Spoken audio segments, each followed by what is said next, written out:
Iglesia Adventista del Séptimo Día o los sabáticos. Por eso repito que sus fuentes son muy poco confiables, las de Armando Alducín. Hola amigos, hola amigas, ¿qué tal están? Un gusto que estén aquí, yo soy Juan y vamos a reaccionar y comentar brevemente un video bastante visto de Armando Alducín, donde tiene varias falacias históricas, lógicas, argumentativas, mentiras, vaya, acerca de nosotros los adventistas del séptimo día, que no dudo que el hermano Armando Alducín, el pastor Armando Alducín, no sea sincero, no estoy diciendo eso. Yo creo que es muy sincero y celoso en defender la verdad de Dios, es un buen siervo de Dios, pero en esta ocasión creo que con nosotros se ha equivocado, sin querer quizá, sin tener la intención de equivocarse, se ha equivocado y ha malinterpretado muchas de nuestras doctrinas y por eso estoy aquí para comentar brevemente este video. No quiero tardarme mucho, pero sí desmentir algunas cosas que alguno por ahí cristiano vaya a creer y pues evidentemente no sea cierto de la doctrina adventista, ¿ok? Acá está el video. Vamos a continuar con nuestros estudios acerca de las doctrinas falsas. Y hoy comenzamos con los adventistas del séptimo día o los sabáticos. Los adventistas del séptimo día o los sabáticos. Esta secta, que se llama los adventistas o los sabáticos, se caracterizan principalmente, como la palabra lo dice, por adorar el día sábado. Y si una persona no adora el día sábado, según ellos dicen, tiene uno la marca de la bestia. Primer error, nosotros no creemos eso. Algún hermano adventista en pañales espirituales, poco maduro en la fe, pues sí te puede decir eso, pero la posición oficial de la iglesia adventista no es esa. Nosotros no creemos que si no guardas el sábado tienes la marca de la bestia, que es el domingo, ¿no? No, nosotros no creemos eso. Nosotros creemos que si no guardas el sábado, simple y llanamente quizá no conoces la palabra de Dios bien, o simple y llanamente estás en abierta rebelión contra la palabra de Dios y lo que dice Dios. Pero no creemos que por eso ya tengas la marca de la bestia y bueno, todos estos asuntos, no creemos eso. ¿Y entonces qué creemos respecto a la marca de la bestia? Pues creemos que la marca de la bestia se manifestará justo antes del fin de los tiempos, es decir, pronto la marca de la bestia se manifestará y la marca de la bestia sí será allí el domingo. En este momento, cuando todavía no hay una ley dominical que obligue a las personas a guardar el domingo so pena de cárcel, de muerte o de no poder comprar o vender, todavía no es la marca de la bestia el domingo, pero llegará pronto el día en que la marca de la bestia sí sea el domingo. Y entonces el sello de Dios en ese momento sí será el sábado, pero hasta que no llegue ese momento, la marca de la bestia como tal aún no llega, aún no existe, pero pronto llegará y sí, en efecto, será domingo. Y tenemos bases bíblicas para sostener que en simbología esta marca será un día. El sábado y el domingo juegan un papel especial en el fin de los tiempos como marca de la bestia y como sello de Dios. O posiblemente exista la condenación eterna. Como él bien dice, es posible, mas no estamos seguros de cuando nosotros no somos Dios para decir quién según las apariencias es salvo y quién no. Jesucristo dice, no juzguéis según las apariencias, sino juzgad con justo juicio. Y el justo juicio nos dicta a nosotros juzgar justamente, ¿no? Sin prestarle atención en demasiadas apariencias. Y nosotros no sabemos si tú al guardar al domingo vas a ir al cielo o no. Nosotros no sabemos. Como él bien dice, posiblemente puede que sí, puede que tengas la condenación eterna o posiblemente puede que no, puede que vayas al cielo. Nosotros no creemos en la salvación por obras, eso es muy importante recalcarlo. Esta secta se caracteriza principalmente por apegarse más a la ley que a la gracia. Lamentablemente esa afirmación de Armando Alducín es innegable a veces. En la historia de la iglesia adventista nosotros hemos fallado muchas veces como pueblo de Dios en algunas cosas, en otras hemos triunfado y hemos ganado grandes victorias para el Señor, pero en esta hemos sido a veces incrédulos al respecto al mensaje de la gracia. Y sí, por ejemplo, en 1888 en el Congreso de Minneapolis hubo ese tema en el que lamentablemente muchos dirigentes rechazaron el mensaje de la gracia que A.T. Jones y E.J. Wagoner, acompañados por Elena White, daban. Es decir, Elena White estaba a favor de la doctrina de la gracia, pero muchos dirigentes de la iglesia no estaban tan a favor. Entonces, hoy, gracias a Dios, la iglesia adventista parece que está cambiando, no en la posición oficial, porque la posición oficial es que somos salvos por gracia y no por obras, pero en respecto a los miembros, poco a poco este mensaje de salvación por gracia está resurgiendo otra vez y eso es muy bueno. Pero la posición oficial de la iglesia adventista es que somos salvos por gracia y no por obras, ¿no? Ojalá esa percepción de los cristianos cambie de nosotros, de que nosotros damos demasiado énfasis a la ley y no a la gracia. Nosotros damos énfasis a las dos cosas. Cuando uno es salvo por gracia, las obras muestran obediencia perfecta a la ley o obediencia, digámoslo así, que es parcialmente perfecta, con alguno que otro error quizá, porque nadie es perfecto, pero esos errores son suplidos por Jesucristo por gracia. Entonces, primero es la gracia y después son las obras. Nunca primero es la obra y después la gracia, no, sino que siempre es salvo por gracia y se manifiesta o el resultado externo son las obras, el sello, el aval, el símbolo, lo que te avala como salvo es que como señal tienes buenas obras, pero eres salvo por gracia. Vamos a ver en esta mañana, en primer lugar, su historia brevemente. Y el fundador de esta secta fue el señor Guillermo Miller, que nació en 1782 y murió en 1849.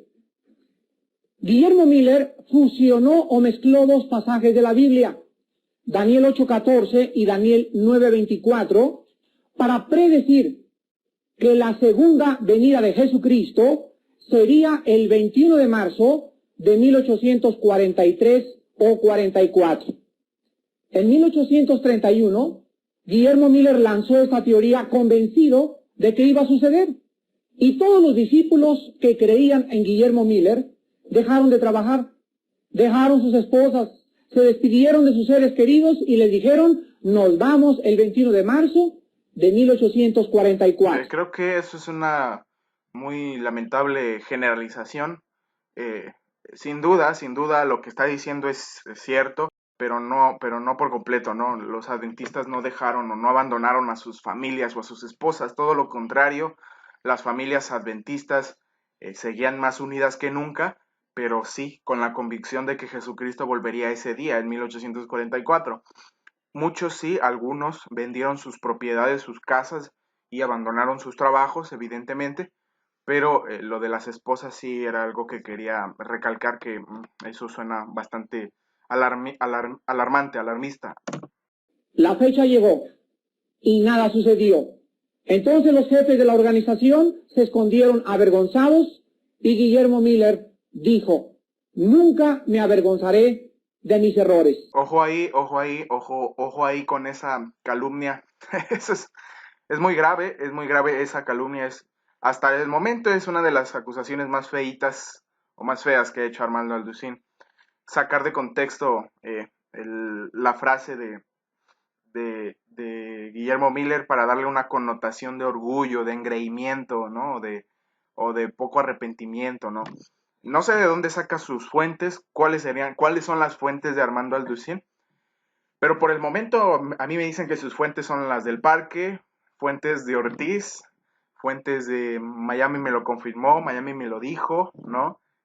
Fuentes poco confiables o absolutamente nada confiables, ¿no? Fuentes de Facebook, ¿no? De esas páginas de Facebook que se dedican a odiar a la iglesia adventista y nada más tienen como 1000 seguidores a lo mucho, ¿no? Cuando las páginas de la iglesia adventista tienen 500,000, 1,000,000 y son cientos o miles de páginas que superan los 100,000 seguidores, ¿no? O sea, son muchísimos. La obra de Dios es muy grande comparado con los detractores, ¿no? Suena a esas fuentes. no hay que creer a todo lo que está diciendo Armando Alducín, lo que está diciendo son calumnias bastante graves contra el Espíritu de Dios que ha guiado a la Iglesia Adventista desde su nacimiento. Cuando el señor Miller murió, le sucedió en el lugar la señora Elena G. de White. Aquí hay que aclarar, o bueno, informar un dato muy interesante. Es que hubieron dos personas antes de Elena White que recibieron el don de profecía o revelaciones o visiones de Dios, pero estos dos hombres rechazaron la obra que Dios les estaba dando. El primero es William Foy y el otro es Hazen Foss. Repito, el primero era William Foy y el otro era Hazen Foss. Estos dos hombres, uno de ellos era un pastor bautista, me parece, y el otro no recuerdo bien, pero sí me acuerdo de sus nombres, me acuerdo un poco de la historia de ambos. Uno de ellos dos le dijo, cuando recibió las visiones de Dios, le dijo al ángel que tenía miedo del qué dirán, que tenía miedo de la persecución que vendría sobre él si anunciaba estas visiones. Entonces, por miedo y por cobardía y por otras cosas, por egoísmo, se guardó las visiones y no las comunicó al pueblo. Y entonces el Espíritu Santo se apartó de él y ya no recibió más visiones y se fue después sobre, me parece, Hazen Foss o William Foy, uno de esos dos, que era afroamericano, era un pastor bautista afroamericano.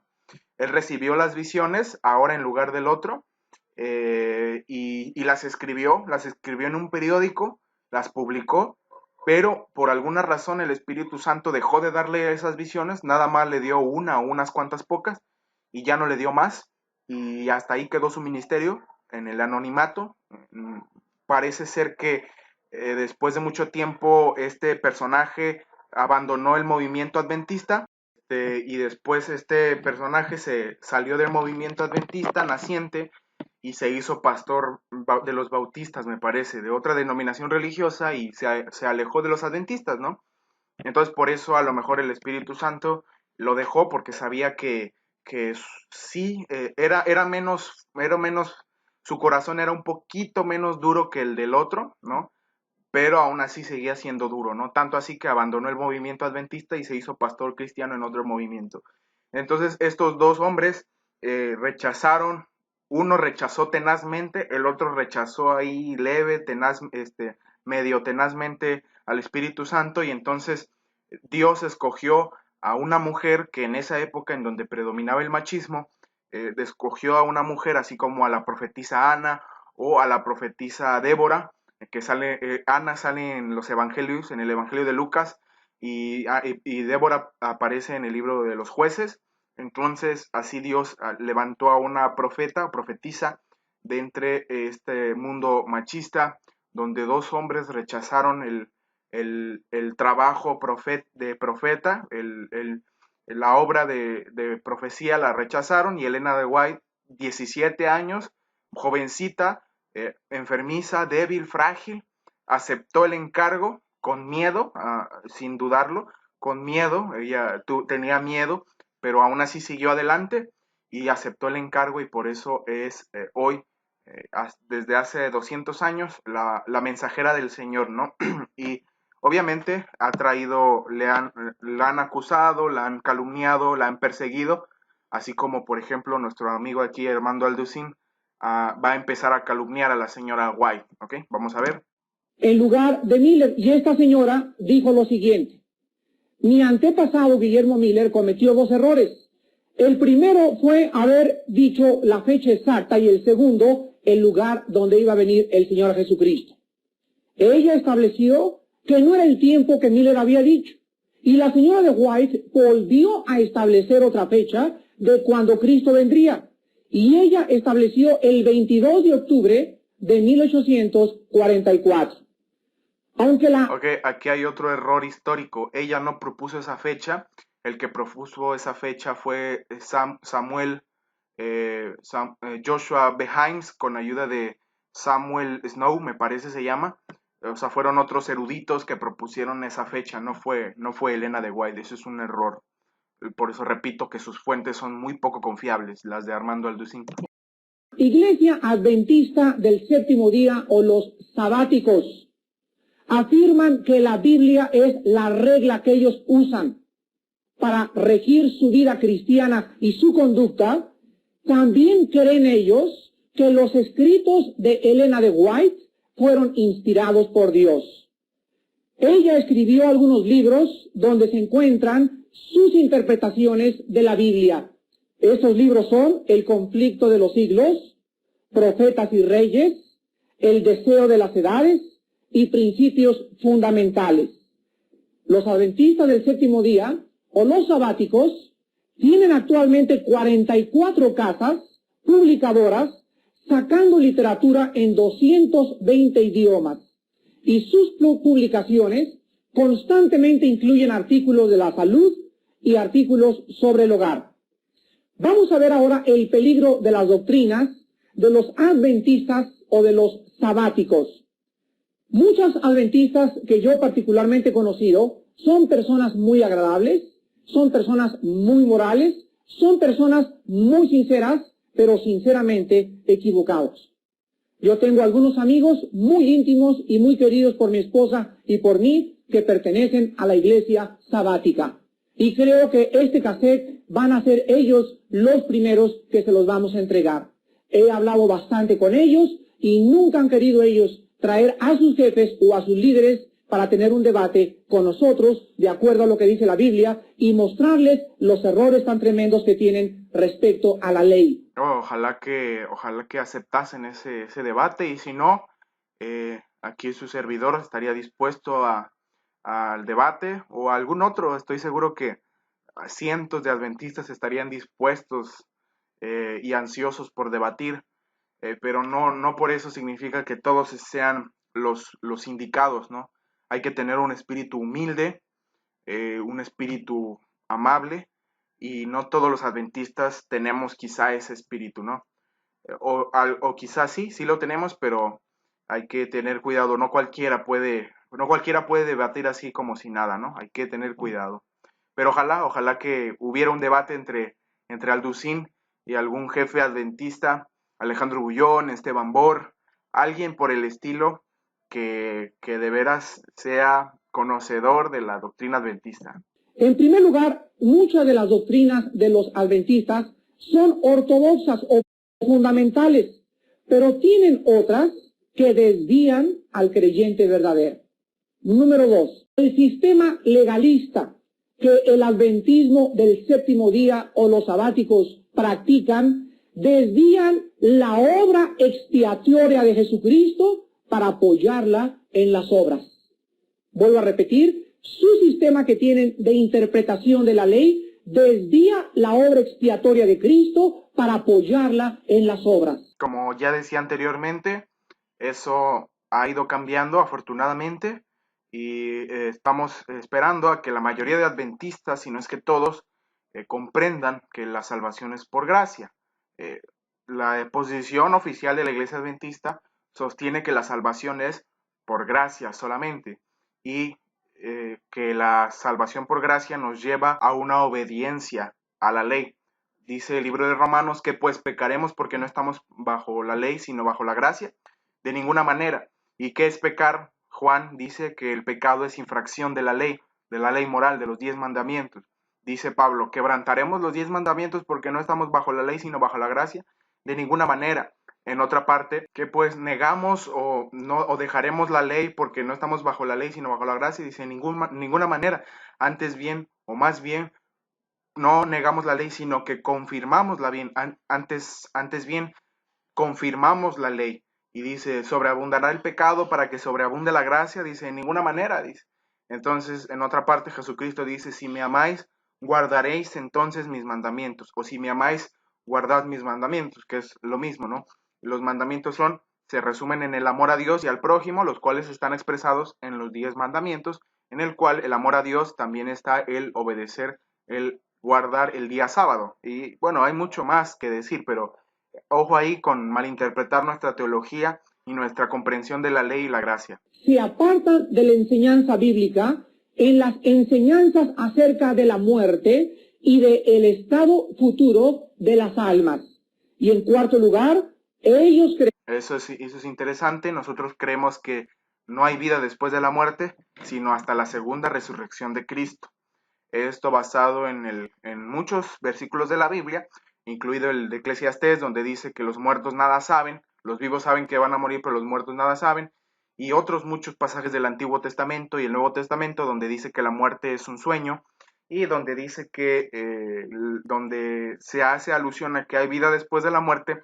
Todos esos pasajes son parábolas, metáforas, poesías, poemas, canciones, alegorías, que no son literales ni deben interpretarse literalmente, como por ejemplo la parábola del rico y Lázaro, que es la leyenda egipcia del Bar Mayán, que era una leyenda común entre la comunidad judía, que Jesús utilizó para hacer una alegoría de que si no escuchan a Moisés y los profetas, ni aunque alguien viniera de los muertos, se convencerían. Curiosamente, el amigo de Jesús, Lázaro, fue resucitado y ni aun así los judíos creyeron en él.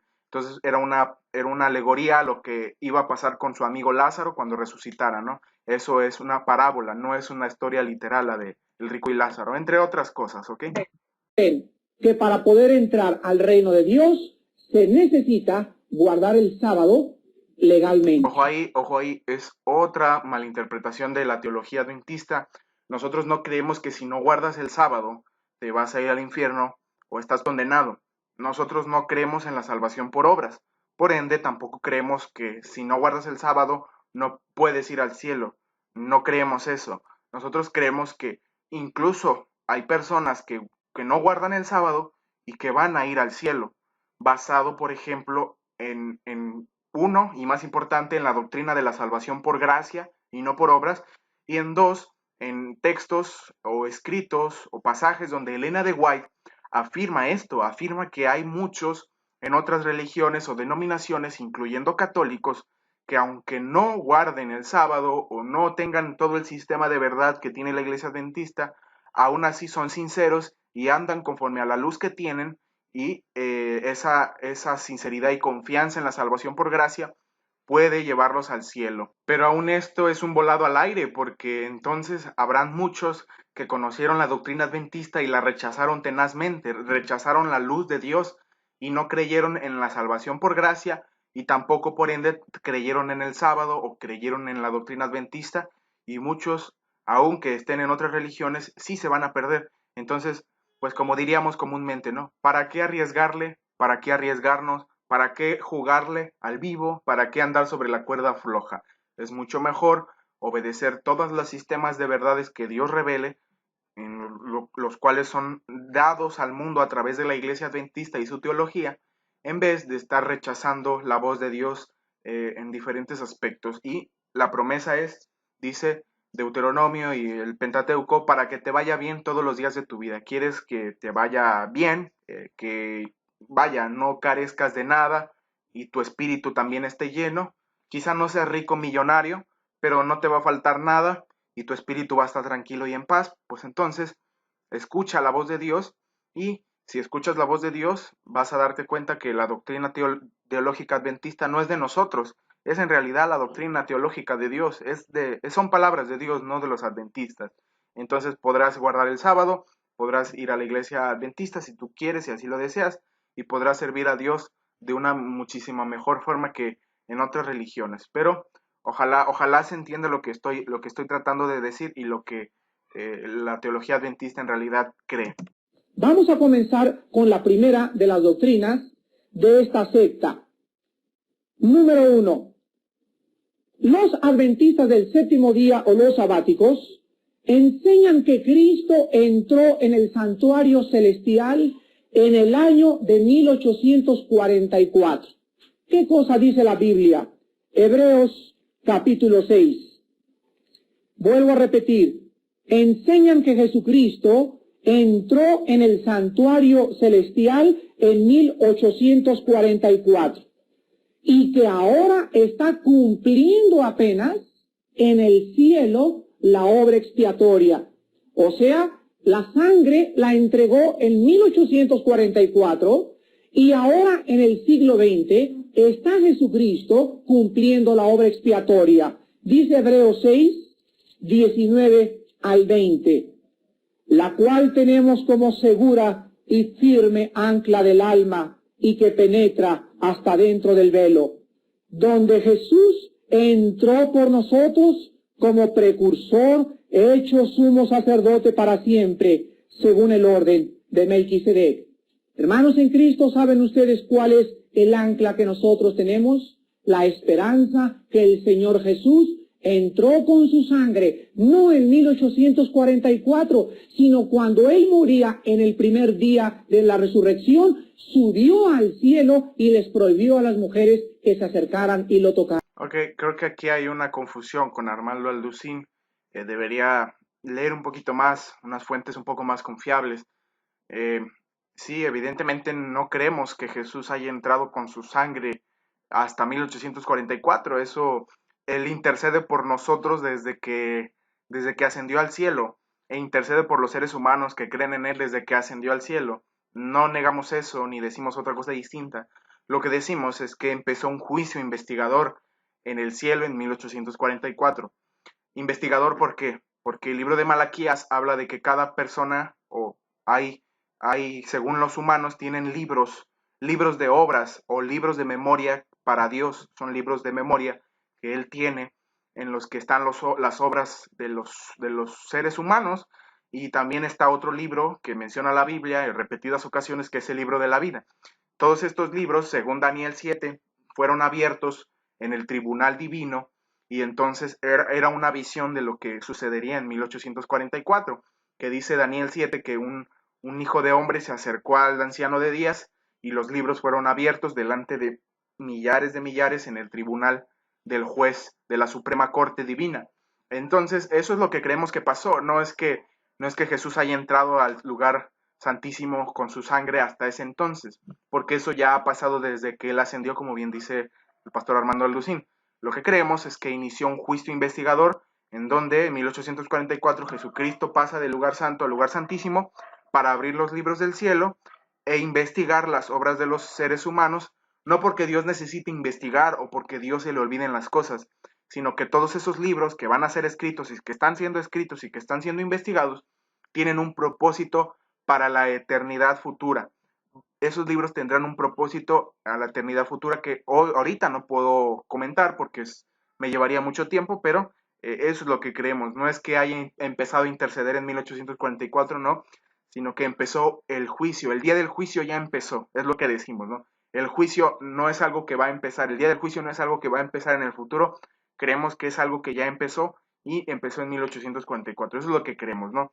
Y vaya, yo sé que hay mucha gente que me va a decir, bueno, pues tanto peor, ¿no? Tanto peor decir eso que decir que entró a interceder por nosotros por su sangre. Pero repito, estas doctrinas están basadas en el libro de Daniel capítulo 7, el libro de Daniel capítulo 8, el mismo libro de Hebreos, el libro de Apocalipsis capítulo 11, capítulo 14 y otros capítulos que son vitales para el adventismo, libros de Daniel y Apocalipsis. Porque su sangre no había sido llevada aún al santuario. No fue en 1844, fue en el primer día de su resurrección. Vean ustedes Hebreos 8, versículos del 1 al 2. Hebreos 8, del 1 al 2. Ahora bien, el punto, vean ustedes Hebreos 8, versículos del 1 al 2. Hebreos 8, del 1 al 2. Ahora bien, el punto principal de lo que venimos diciendo es que tenemos tal sumo sacerdote, el cual se sentó a la diestra del trono de la majestad en los cielos, ministro del santuario y de aquel verdadero tabernáculo que levantó el Señor y no el hombre. El escritor a los Hebreos nos dice que ahora tenemos nosotros un sumo sacerdote. ¿Saben ustedes que el creyente, si no tuviera un sacerdote, no podría realmente seguir caminando con Dios? O sea, Cristo cuando murió pagó por mis pecados, pero yo sigo pecando, ¿no es cierto? Yo sigo pecando. Entonces, ¿qué pecados llevó Jesucristo en la cruz del Calvario? Llevó mis pecados pasados, presentes y futuros, pero Él hizo provisión con su sangre tan fresca como hace 2000 años, para que cuando un cristiano peca, la sangre de Cristo nos limpia de todo pecado. Entonces, Satanás, dice el Apocalipsis, es el acusador de nosotros. Y cuando Juan Pérez peca, llega Satanás y le dice a Dios, Dios, Juan Pérez acaba de pecar, y tú eres justo y tú eres legal, y tú dices en tu palabra, porque Satanás se sabe la Biblia de memoria. Tú dices en tu palabra, Padre, que nadie puede ser con acepción de personas y que tú no tienes consentido. Castiga a Juan Pérez, castiga a Juan Pérez, castiga a Juan Pérez. Él es el acusador, pero en cuanto Juan Pérez le dice a Dios, Padre Santo, perdóname y te pido tu sangre, en ese instante sale Jesucristo y se pone entre el diablo y el Padre, y Jesucristo le dice, Satanás, aléjate, porque mi sangre lo cubre. Sí, estamos de acuerdo. Vaya, hasta que estamos de acuerdo en algo. Qué bueno que estemos de acuerdo con eso. Esa alegoría aparece un poco parcialmente retratada en el libro de Zacarías, el profeta Zacarías, en el Antiguo Testamento, me parece capítulo 3 por ahí, y dice que Jesucristo le cambia las ropas sucias a Zacarías, al sacerdote Zacarías, porque eran ropas viles y lo viste de nuevas ropas, ¿no? Que es la justificación en Cristo. Pero mientras el cristiano no confiese el pecado, el acusador nos tiene que atacar. Dicen Proverbios, el que encubre el pecado no prosperará, mas el que lo confiesa alcanzará misericordia. Y se aparta, se saltó la frase, mas el que lo confiesa y se aparta alcanzará misericordia. Ojo ahí con enfatizar más la gracia que las buenas obras, ¿no? Y llevar al camino del libertinaje, ¿no? Hay que tener cuidado allí. Cristo entonces está desempeñando un papel en el cielo después de su resurrección de sacerdote. La palabra sacerdote significa interceder. Él es nuestro intercesor, Él es nuestro abogado. Aleluya, gracias a Dios por la obra de Jesús. Vemos también que si la obra de expiación de Cristo estuviera incompleta, como dicen los adventistas o los sabáticos. Otra malinterpretación. Nosotros no creemos que la obra de expiación está incompleta. En la cruz Jesucristo dijo 19:30 de Juan, completado es, consumado es, it's finished en inglés, tetelestai, está escrito en griego. Entonces no creemos eso. Creemos que falta que se erradique el pecado, que se destruya, que ya no haya dolor y muerte, y por eso decimos en forma figurada, metafórica, que falta que se complete por completo, vaya la redundancia, el plan de redención, pero ya fuimos rescatados por completo desde la cruz del Calvario. No sé si logré separar de manera correcta para que se comprenda lo que creemos. No creemos que Cristo esté incompleto o que la sangre sea incompleta, no creemos nada de eso. ¿Quién podría tener la seguridad en esta mañana de ser salvo? ¿Quién? La señora de White escribió lo siguiente: es imposible que los pecados de los hombres sean borrados, sino hasta después del juicio, que es cuando sus casos serán investigados. Esta cita se encuentra en su libro El conflicto de los siglos. Pero sin embargo, ¿qué dice la Biblia? Colosenses capítulo 2. Ok, aquí creo que ha sacado un poquito de contexto lo que dice la señora White. La señora White habla mucho acerca de muchísimos temas, ¿no? Pero no creemos eso, ¿no? Es más, les voy a leer el fragmento que él acaba de leer en su contexto completo, ¿ok? Ya la busqué, no la encontré en el conflicto de los siglos, probablemente está ahí, el conflicto de los siglos habla acerca del juicio investigador, pero la encontré en otro libro que se llama Cristo en su santuario. Está en la página de EGW Writings, así se llama, por si se logra ver, no sé por aquí si se ve. Ahí está, y ahí pueden ustedes encontrar todos los libros de Elena White. El libro se llama Cristo en su santuario, es el capítulo 9, en la sección La escena del juicio, es el último párrafo, y dice así: la obra del juicio investigador y el acto de borrar los pecados deben realizarse antes del segundo advenimiento del Señor. En otras palabras, dice que el juicio investigador termina antes de que Jesucristo venga y todos los pecados son borrados antes de que Jesucristo venga. Cuando Jesucristo viene, todos los pecados de los justos han sido ya limpiados y borrados por completo. Es lo que dice ella. Dice, en vista de que los muertos han de ser juzgados según las cosas escritas en los libros, es decir, en vista de que los muertos serán juzgados por sus libros, en vista de eso, es imposible que los pecados de los hombres o de los vivos, ¿verdad? Está hablando de los que estén vivos cuando sea el juicio investigador y la segunda venida de Cristo en específico, es imposible que los pecados de los vivos o de los hombres sean borrados antes del fin del juicio en que sus vidas han de ser investigadas. En otras palabras, está diciendo que los que estén vivos en el momento cuando esté acabando el juicio investigador, cuando se esté acabando el mundo y el juicio investigador también, los que estén vivos, los hombres, sus pecados de ellos, de los vivos, no van a ser borrados de los libros del cielo, sino hasta que concluya el juicio. Y fíjate lo que sigue diciendo.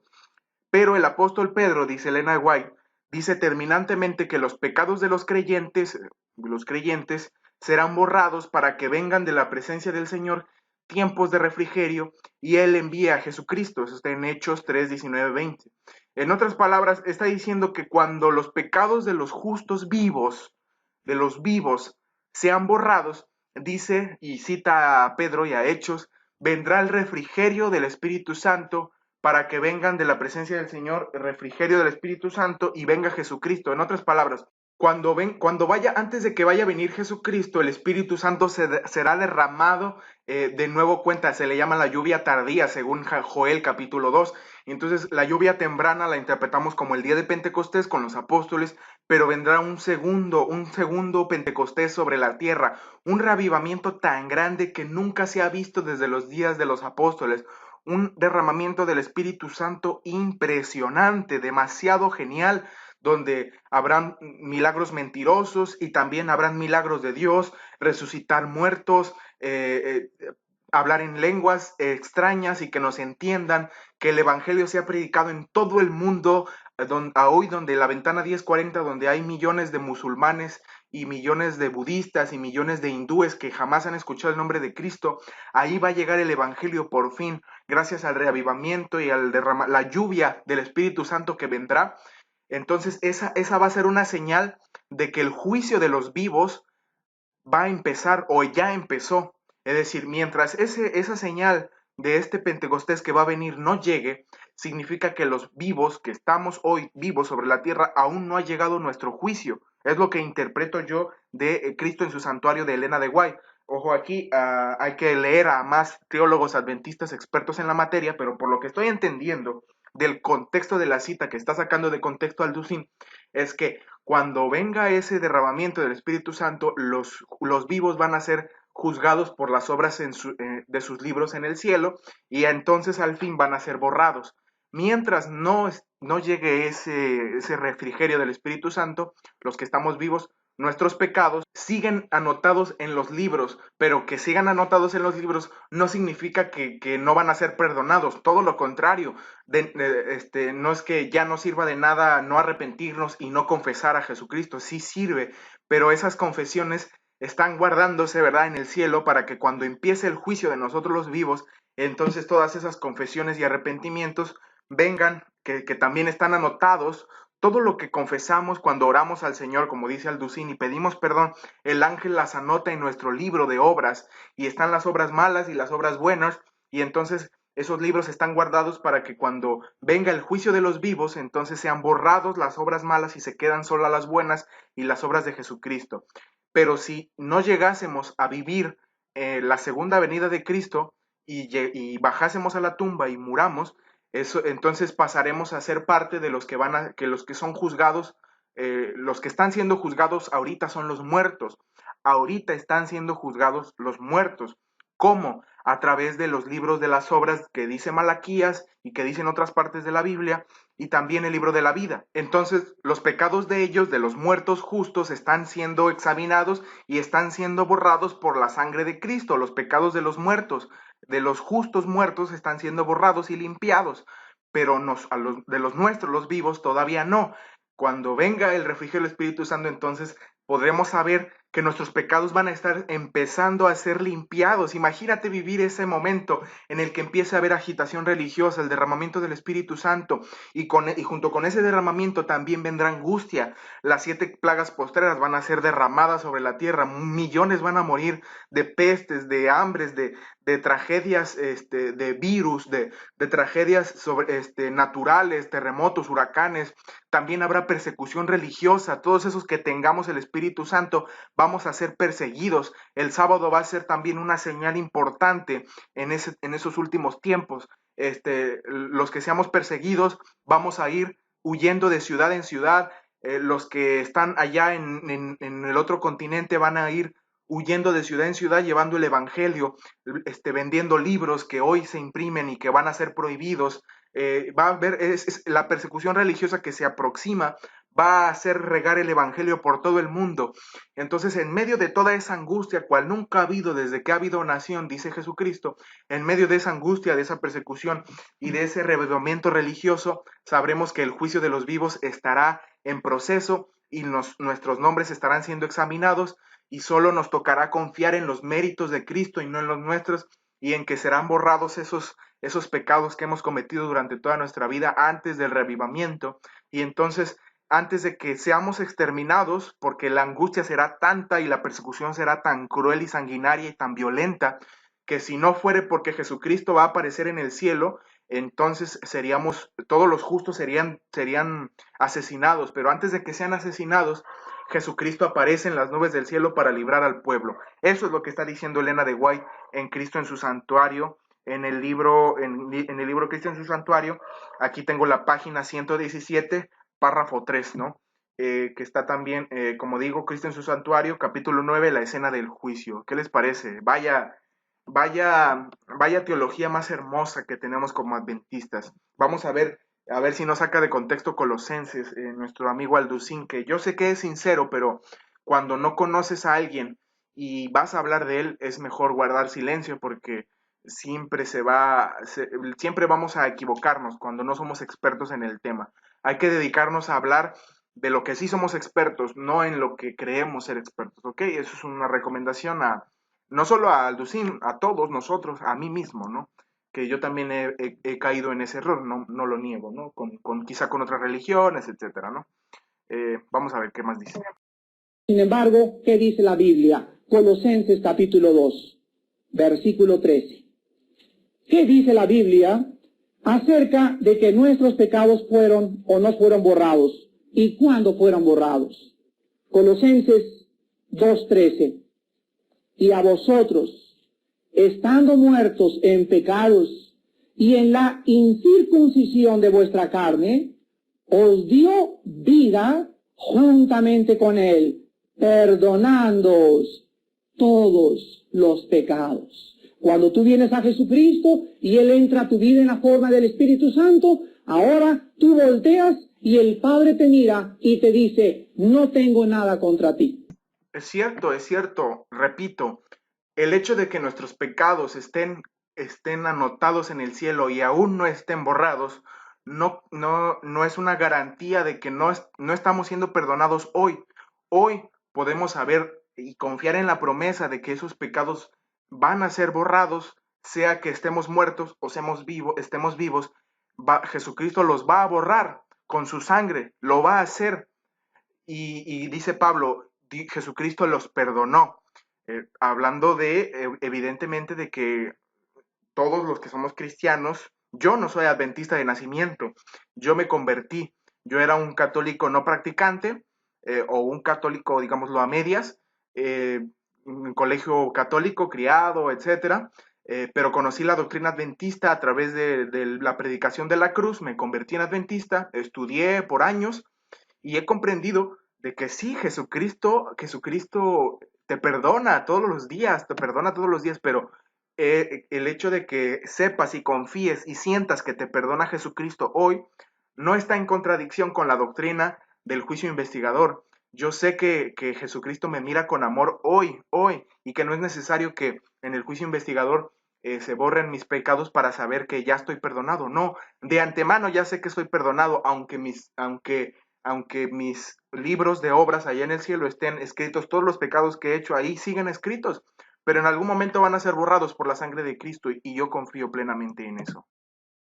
Señor, pero hace 3 meses le pegué de cacerolados a mi suegra y tú sabes cómo le descalabré, Señor, y todavía me sigue atormentando la culpa de que le pegué y descalabré a mi suegra hace 3 años. Qué tremendo. ¿A quién Sí te tiene que caer muy mal tu suegra, ¿no? Para pegarle un cacerolazo. Y Dios te contesta y te dice a través de su palabra: si yo he sepultado tus pecados en lo profundo del océano y los he hecho alejar de mí tan lejos como está el oriente del occidente, ¿con qué derecho vienes y me dices mentiroso? Eso lo dice un profeta, el profeta Malaquías, me parece, o Miqueas, ¿no? Miqueas dice ese bonito, ese precioso versículo que dice, echaré al fondo del océano tus pecados y ya no me acordaré más, ¿no? Un Dios que sabe todo, que voluntariamente olvide tus pecados, es un Dios amoroso y perdonador y genial, es uno de los versículos más bonitos del Antiguo Testamento, sin duda. Cuando un cristiano cree que Dios no lo ha perdonado, y cuando un cristiano sigue atormentándose por pecados del pasado, le está diciendo mentiroso a Dios. Porque la Biblia dice, hermano, que tus pecados fueron cubiertos con la sangre del Hijo de Dios. Por eso repito que confiamos en que en el futuro nuestros pecados van a ser borrados de esos libros. Y no es necesario atormentarse o desconfiar, hay que tener la seguridad de la salvación. Y aunque el diablo venga y nos diga que no somos salvos o que nos insinúe esas cosas, hay que luchar contra el diablo y recordar las promesas de la Biblia, recordar cómo Jesucristo ya te ha perdonado, cómo Jesucristo va a borrar esos libros, esos pasajes oscuros de tu vida con su sangre en los libros. Hay que confiar en las promesas de Jesucristo.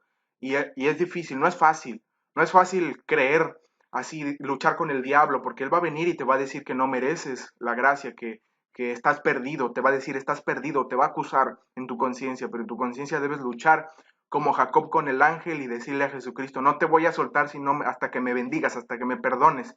Y Jesucristo te va a decir que estás perdonado, que has vencido, has luchado y has vencido. Si Dios te perdonó, ¿qué derecho tienes tú para no perdonarte? Si Dios te perdonó, ¿con qué derecho todavía sigues teniendo conciencia de culpa de algo que hiciste antes de que fueras cristiano? No, ¿con qué derecho todavía sigues teniendo conciencia de culpa de algo que hiciste antes de que fueras cristiano? El que está en Cristo, nueva criatura es. Las cosas viejas pasaron. He aquí, todas son hechas nuevas. Y somos hechura suya, dice Efesios 2:10, en Cristo Jesús, las cuales Dios preparó desde antemano para que ahora anduviéramos en ellas. Gracias a Dios, que dice en Hebreos 10, que nos podemos acercar confiadamente al trono de la gracia, purificados los corazones de mala conciencia. Ya me acerco a Dios hoy en la mañana y le digo, oh Padre, gracias a Dios porque todo lo que hice antes de ser cristiano no existe, no hay un récord tuyo en contra mía. Eso me gusta, eso es, acerquémonos confiadamente al trono de la gracia. Y el contexto de ese pasaje dice, porque no se han acercado ustedes al monte que tambaleaba, que temblaba, que tenía humo oscuro y tinieblas y truenos, relámpagos y fuego y ardían fuego, donde la presencia de Dios bajaba, sino que se han acercado a la congregación de los santos y de millares de ángeles, ¿no? Al trono de Dios. Pensar que ese Dios santo podemos acceder confiadamente por los méritos de Jesucristo es la justificación por la fe y la gracia sola es la doctrina más preciosa que hay en la Biblia, a mi opinión. Ahora lo que he hecho malo desde mi conversión hasta estos días, te pido tu gracia y tu misericordia para ser lavado con tu sangre preciosa. Solo así vas a poder tener victoria en contra del pecado. Ustedes, cuando ustedes van a misa o cuando íbamos a misa nosotros, la misa es el sacrificio de Jesucristo. O sea, cada vez... Sí, la doctrina de la transubstanciación, que es que la hostia se convierte literalmente en el cuerpo de Jesucristo. No es una metáfora o un símbolo, sino que ellos creen literal que el cuerpo de Cristo es sacrificado por muchas veces, ¿no? Y esto contradice la enseñanza de Hebreos que dice que Jesucristo sufrió una sola vez para siempre, para redimirnos de todos los pecados, ¿no? Que se celebra la misa, están sacrificándolo. Y cuando el sacerdote levanta la Eucaristía, él está ofreciendo otra vez el cuerpo de Cristo en propiciación para todos los que se encuentran celebrando la misa. Los adventistas, 1 de Juan 1:7. Los adventistas enseñan que su obra no es completa. Que No enseñamos eso. la expiación se hará después. y que nuestro perdón lo recibiremos cuando estemos en el juicio de Dios. Parcialmente, pero estaba mezclada la verdad con la mentira. Cuidado con la falacia. Dice en 1 Juan 1:7, pero si andamos en luz, como Él está en luz, tenemos comunión unos con otros, y la sangre de Jesucristo, su Hijo, nos limpiará, dice. Nos limpia, tiempo presente, subjuntivo, nos limpia de todo. Sí, repito, cada día nosotros somos perdonados, pero los registros que están anotados en el cielo siguen allí. Todos los días somos perdonados, todos los días Jesucristo ofrece la sangre por nosotros. No sé si todavía no se da a entender. Somos perdonados diario, presente. Lo que se dice en la cita de Elena de White es que los pecados que están anotados en los libros de obras serán borrados solo cuando el juicio de los vivos, o sea, solo los pecados de los vivos serán borrados de esos libros en el juicio de los vivos. No ahora no es el que ahorita se está llevando a cabo el juicio de los muertos en los libros de los muertos en el cielo. A eso se refiere, pero somos perdonados diarios. No sé si se entienda que una cosa es ser perdonado y otra cosa es borrar los registros en el cielo de los libros de pecados. No sé si se entienda eso. Y en último lugar, vean ustedes Romanos 8:1. La Biblia está llena de pasajes donde se nos muestra la obra consumada de Cristo y el perdón actual que todo hijo de Dios recibe. Romanos 8:1. Ahora pues, ninguna condenación, la palabra condenación en el griego es juicio. Ningún juicio hay para los que están en Cristo Jesús, los que no andan conforme a la carne, sino conforme al Espíritu. Hay otro pasaje en Romanos que dice, que me encanta, creo está en Romanos capítulo 5, me parece 5:1. Es maravilloso, dice, justificados pues por la fe, tenemos paz para con Dios por medio de nuestro Señor Jesucristo, por quien también tenemos entrada por la fe a esta gracia en la cual estamos firmes y nos gloriamos en la esperanza de la gloria de Dios. Es maravilloso. Justificados pues por la fe, tenemos paz para con Dios por medio de nuestro Señor Jesucristo. Cuando volteo los ojos al cielo, me dice, Dios, no tengo nada contra ti. Mira, yo tenía contra ti, me dice Dios, una lista, y estaba la lista llena de pecados contra ti. Mentiroso, glotón, gruñón, enojón, fornicador, parrandero, charro, jugador, todo esto había contra ti. Señor, pero y si le quitabas le podía quitar todos los cargos contra ti, dice Dios, pero había uno. Y por uno solo que hubiera en esa hojita que dice, amarás a Dios con todo tu corazón y con todas tus fuerzas. Por no haberme amado con todo tu corazón, yo podía lanzarte al lago que arde con fuego y azufre. La doctrina del infierno, eso es otro punto donde nosotros discrepamos, porque las cosas no son tan sencillas, ¿no? No es como diríamos, no son enchiladas, ¿no? La realidad es mucho más compleja de lo que aparenta ser. Y en la Biblia sucede lo mismo. Hay muchas cosas que se interpretan como literal cuando son metáforas y parábolas, no según los adventistas, sino según el contexto histórico, gramatical, lingüístico y cultural en que fue escrita la Biblia. Pero eso el cristianismo no lo comprende, ¿no? Lamentablemente. En segundo lugar, los adventistas enseñan, en segundo lugar, que las almas de los justos duermen hasta el día de la resurrección y el juicio final, en un estado de silencio, inactividad y entera inconsciencia. ¿A quién se parece esta enseñanza? Los testigos de Jehová. A la de los testigos de Jehová. Filipenses 1, del 23 al 24. Dice, porque de ambas cosas estoy puesto en estrecho, teniendo deseo de partir y estar con Cristo. Teniendo deseo de partir y estar con Cristo, lo cual es muchísimo mejor, para quedar en la carne es más necesario por causa de vosotros. Versículo 21, porque para mí el vivir es Cristo y el morir es ganancia. Hace poco murieron, hace 4 semanas, 3 jóvenes. Ok, aquí voy. El contexto, repito, el contexto siempre es esencial, es sagrado para comprender el texto. Él cita Filipenses 1:23, dice, de ambas cosas estoy puesto en estrecho, teniendo deseo de partir y estar con Cristo, lo cual es muchísimo mejor.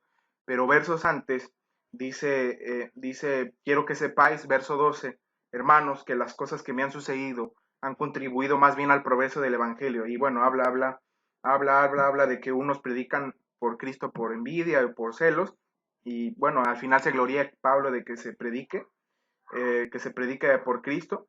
Dice aquí, porque sé que vuestra oración y la suministración del Espíritu de Jesucristo, esto resultará en mi liberación. Está hablando de la cárcel. Dice, conforme a mi anhelo y esperanza de que nada sería avergonzado, antes bien con toda confianza como siempre, ahora también será magnificado Cristo en mi cuerpo, tanto si vivo como si muero, porque para mí el vivir es Cristo y el morir es ganancia. O sea, está hablando de que si es mártir o no, no importa, porque para él vivir es Cristo y morir es ganancia, no es algo malo, morir para él es algo, al contrario, es algo bueno morir martirizado o asesinado. Dice, pero si el vivir en la carne resulta para mí en beneficio de la obra, no sé entonces qué escoger. De ambas cosas estoy puesto en estrecho, teniendo deseo de partir y estar con Cristo, lo cual es muchísimo mejor, pero quedar en la carne es más necesario por causa de vosotros. Y confiando en esto sé que quedaré, que aún permaneceré con todos vosotros, con todos ustedes, para su provecho, por causa de ustedes, para que abunde su gloria de mí en Cristo Jesús por mi presencia otra vez entre ustedes. Pide comportarse valientemente. En ninguna parte de la escritura habla de que su alma va a ir al paraíso o al cielo con Jesucristo. Lo vuelvo a leer, miren, dice aquí, teniendo deseo de partir y estar con Cristo, ¿no? Hablando del martirio, lo cual es muchísimo mejor, pero quedar en la carne es más necesario por causa de ustedes, confiándose que quedaré. O sea, en ningún momento él dice que su alma va a partir al cielo. Él sabe que, como dice Eclesiastés, dice, el espíritu, el hálito, el aliento de vida se separa del cuerpo carne, de la carne, y se va al cielo, dice, y el espíritu que Dios lo da, Dios lo recibe de vuelta. ¿Mm? Ojo ahí, y entonces dice que el cuerpo se hace polvo. Aquí Pablo está haciendo alusión a eso, a que su espíritu se separe de su cuerpo y sea recibido por Dios en el cielo. Pero hay que tener en cuenta que él sabe perfectamente el estado de los muertos, él lo conoce, y él está diciendo que él prefiere que su espíritu esté con Cristo. Eso es muchísimo mejor que a que esté consciente aquí en la tierra, ¿no? Es muchísimo mejor estar dormido, es muchísimo mejor ser mártir, dormir y esperar la resurrección y levantarse en la resurrección, que seguir aquí en el cuerpo sufriendo. Él no, en ningún momento él habla de que va a estar consciente con Cristo allá en el cielo. En ningún momento, si yo leyera, yo deseo estar con Cristo en el cielo cuando muera y estando con Cristo gozar de las glorias del paraíso, pero pues no puedo hacerlo porque pues voy a estar aquí, porque voy a estar aquí con ustedes todavía en el cuerpo. En ningún momento dice eso. Les repito, el versículo en ningún momento habla de inmortalidad del alma. Él dice, teniendo deseo de partir ¿a dónde? Al otro mundo, al mundo de los muertos, el Hades, del que habla la mentalidad judía. Y Pablo era judío, y él conoce que la morada de los muertos es el Hades, es la tumba, es el sepulcro, el Seol, dice el Antiguo Testamento, la nada, la inexistencia. Él tiene deseo de dormir, de descansar. Él tiene deseo de descansar de la persecución, del dolor, de la aflicción, de la enfermedad de las que Pablo sufría. Dice, yo deseo partir a ese mundo de los muertos para descansar por fin y estar con Cristo. O sea, está diciendo, para partir al mundo de los muertos y después de estar en el mundo de los muertos dormido, estar con Cristo en la resurrección de los muertos. Usar este único versículo para sostener la doctrina de la inmortalidad del alma es poco ético y poco profesional, poco académico. Tenemos un versículo que no es claro. Filipenses 1:23 y el contexto no habla de inmortalidad del alma, ni tampoco es claro ni conciso, es ambiguo. O sea, según la interpretación que le demos, ustedes se acaban de dar cuenta, nosotros podemos interpretarlo como que no hay inmortalidad del alma, pero si quieres interpretarlo como inmortalidad del alma, como Alducín, puedes hacerlo, pero si no quieres, también puedes no hacerlo, porque el texto jamás habla de estar consciente en el cielo, jamás habla de eso. Si lo malinterpretamos y entonces le ponemos nuestras ideas, sí se puede interpretar así, pero sería un versículo contra 100 o contra 200 que hablan en la Biblia de que los muertos nada saben. Es decir, es insostenible la doctrina que dice Alducín. No se puede sostener con la Biblia y con solo este pasaje. No es nada profesional, ni teológico, ni académico. Iglesias aquí en México, un curso sobre el rock. 3 jóvenes entregados a Cristo en la carretera a Toluca hace 3 semanas, aplastados en un Volkswagen contra un camión. Muerte instantánea. Uno sobrevivió 3 o 4 días. Y los hermanos, ¿qué pasará? Señor, si eran buenos cristianos. Es que ustedes no entienden que es muchísimo mejor que el Señor se los haya llevado. Miren, hermanos, les digo con todo mi corazón, yo le pido a Dios todos los días, oh Dios, si no es por mi esposa y mis hijos, mi alma anhela estar contigo. Ok, es lamentable eso que le pasó a los jóvenes. Alducín y yo compartimos el mismo deseo, y muchos adventistas también, cristianos que no son adventistas, compartimos el mismo deseo. En lo personal, yo hablando de mí mismo, no anhelo o no deseo más las cosas de esta vida que las del cielo. Es decir, si por mí fuera, ojalá Jesucristo viniera ya a la tierra. Y yo tengo 22 años, no me he casado, no he tenido hijos, no he formado una familia, no he tenido un empleo, un trabajo, un hogar, no he gozado esas dichas, ¿no? Pero si yo pudiera elegir, yo elegiría que Jesucristo viniera ya, hoy, sin necesidad de yo tener familia, de casarme, tener hijos. No quiero eso. Bueno, sí lo quiero, pero quiero muchísimo más el cielo. Y bueno, Alducín habla de su familia y su esposa y sus hijos. Qué bueno que los tenga.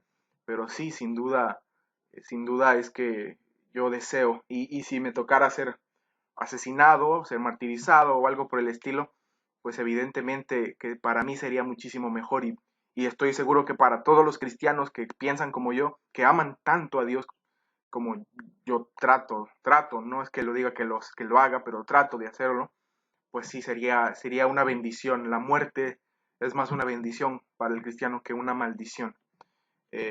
Lo que es feo sentir es el odio o la violencia del diablo a través de algunos humanos hacia nosotros. Eso no es bonito. Anhelo en mi alma el día que Él me diga, ven a casa. Vean 2 Corintios capítulo 5. 2 Corintios capítulo 5, los primeros versículos, que clara la enseñanza acerca de que no hay tal cosa como un estado de purgatorio. No hay tal cosa como un estado de inconsciencia cuando te mueres. Es la presencia inmediata de Dios. En eso estamos de acuerdo. Nosotros no creemos en un purgatorio. Esto es una doctrina romana que proviene de las filosofías griegas, las filosofías aristotélicas o platónicas o neoaristotélicas, neoplatónicas de la Iglesia Católica Apostólica Romana, o romana solamente. Y sí, no estamos de acuerdo en eso, pero defendemos la doctrina de la inconsciencia en la muerte, que no es nuestra, es bíblica, y vamos a ver cómo vuelve a sacar lamentablemente de contexto histórico, cultural, teológico, el texto de Corintios. Dice en 2 Corintios 5, porque sabemos, es la palabra eginosco, que significa sé absoluto o conocimiento total y absoluto. Dice Pablo, lo sé, no hay duda, no hay vuelta de hoja. ¿Qué cosa? Que si nuestra morada terrestre, este tabernáculo se deshiciere, ¿cómo le llama al cuerpo? Morada y tabernáculo. Si este tabernáculo lo aplastara un camión, o me arrancan los huesos, o me queman vivo, etcétera, etcétera, no importa lo que le hagan, tenemos de Dios un edificio, una casa no hecha de manos, eterna en los cielos. ¿Ustedes creen que se refiere a una casa literal, se refiere a un cuerpo nuevo. Sí, repito, el libro de los Salmos y otros pasajes de la Biblia dicen que cuando morimos, nuestro aliento de vida, nuestro espíritu se separa del cuerpo y vuelve a Dios, pero ese espíritu o aliento de vida no es nuestra conciencia. Nuestra conciencia surge de la unión de la carne o de la materia con ese espíritu. Cuando se separan, la conciencia queda en el olvido, la conciencia se desintegra.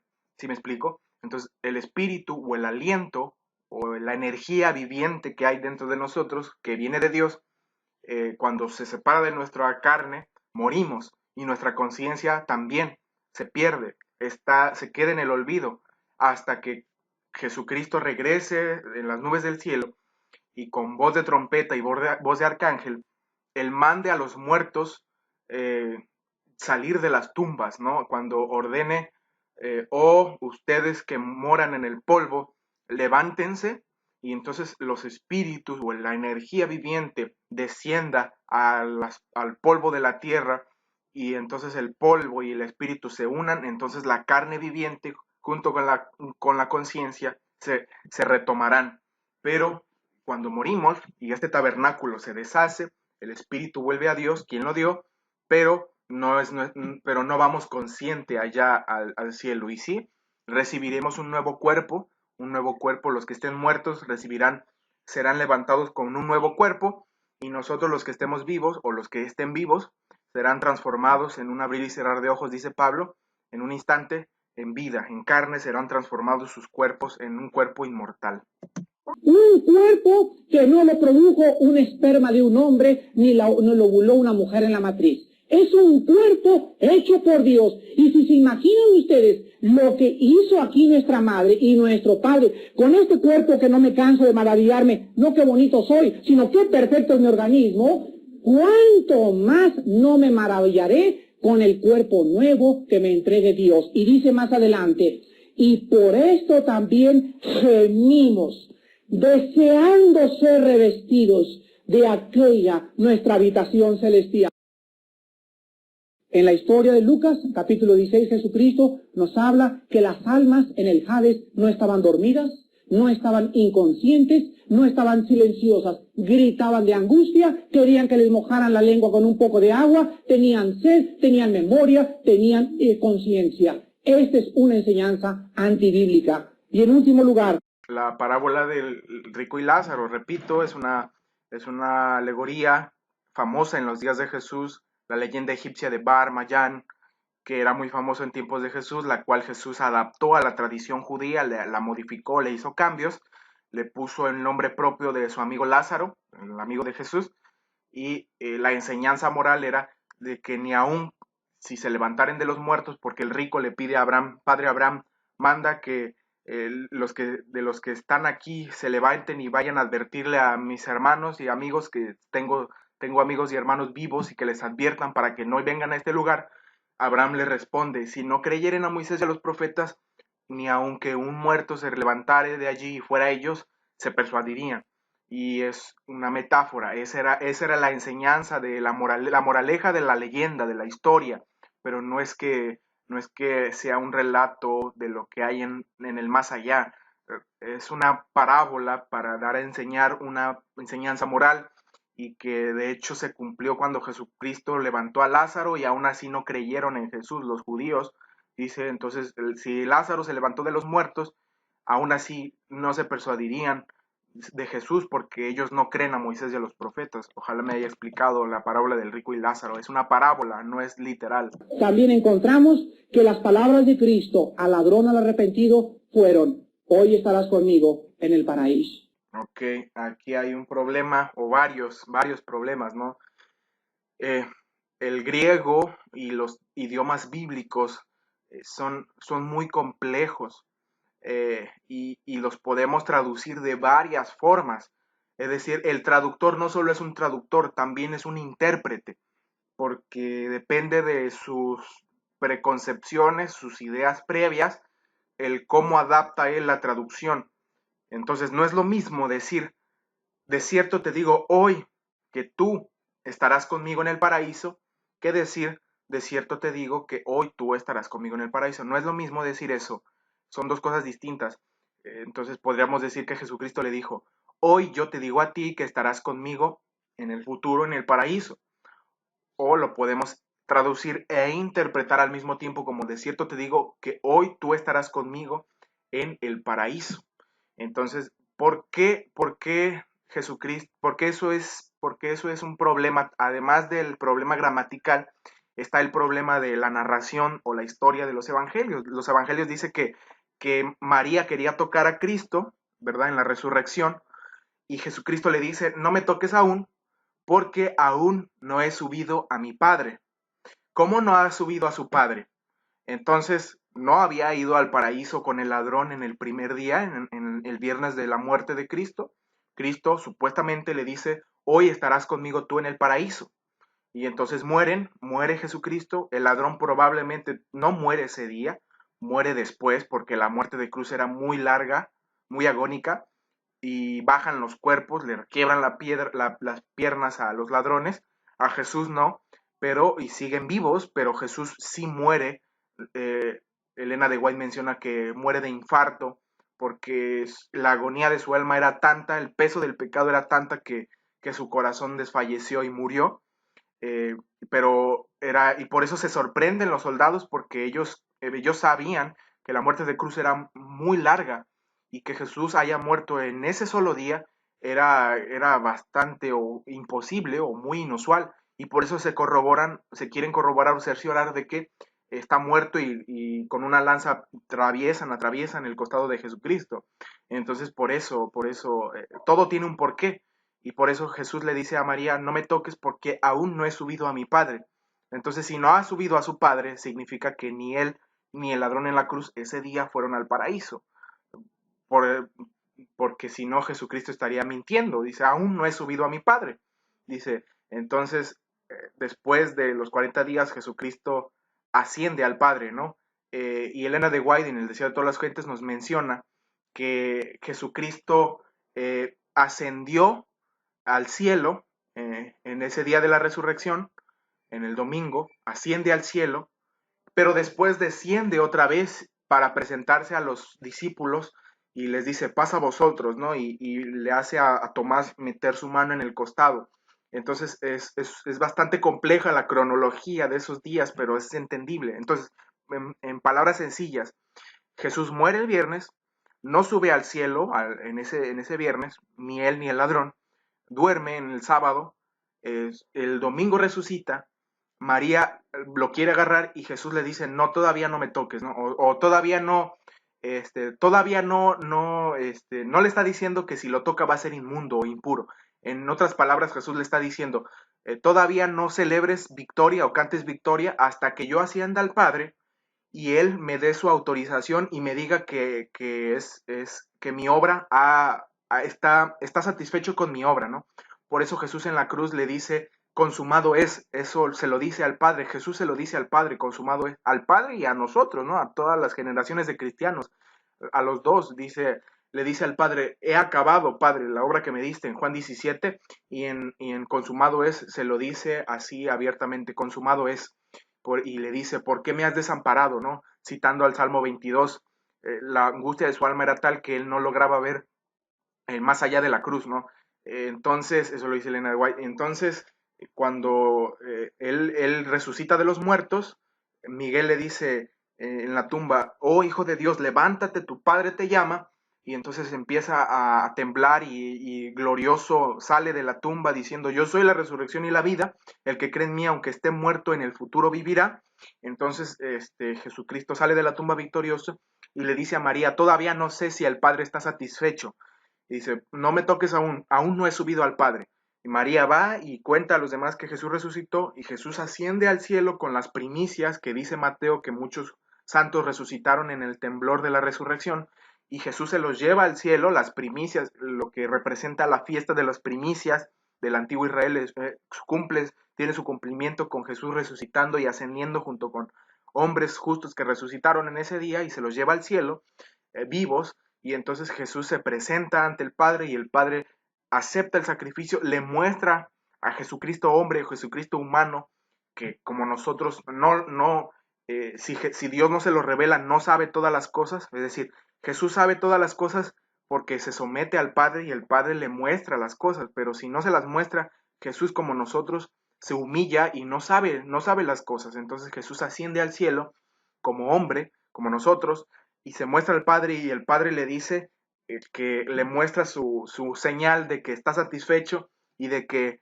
los que trajo al cielo pueden estar allí con él. Y Jesucristo se presenta y le dice, Padre, donde están ellos, los que acabo de traer, quiero que donde yo estoy, ellos también estén, y ellos se quedan ahí en el cielo, ¿no? Las primicias. A lo mejor ahí esté Juan el Bautista, o no lo sé.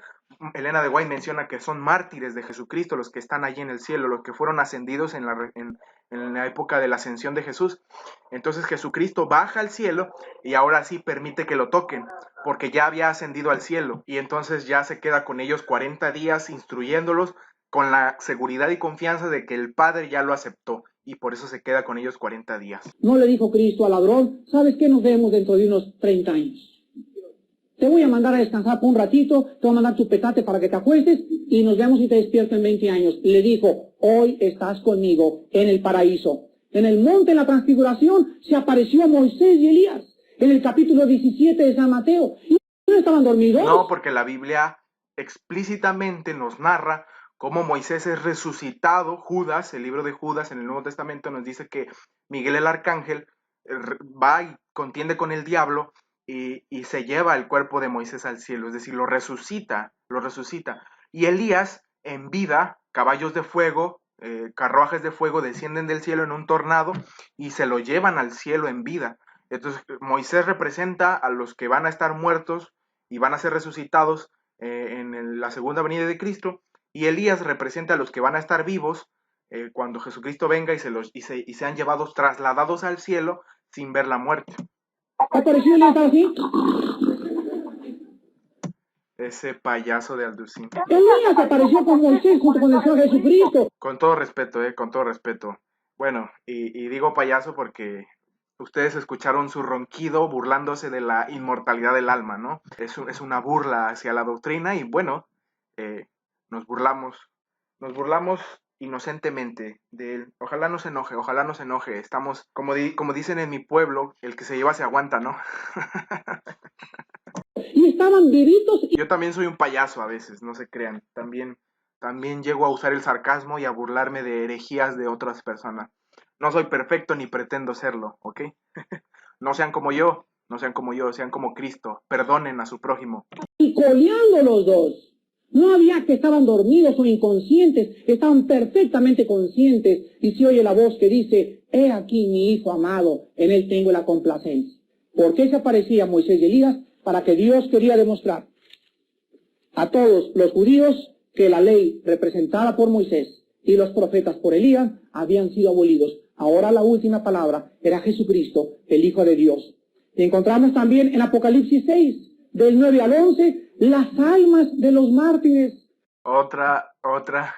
Alducín no es teólogo, Alducín es un predicador que tiene buen verbo, digámoslo así, diríamos en mi pueblo, tiene verbo, tiene don de convencimiento, pero no es teólogo. Y si es teólogo, y si estudió eso, es un muy mal teólogo, sinceramente, basándonos en los hechos. Tomar el libro de Apocalipsis como literal es un error en sí mismo.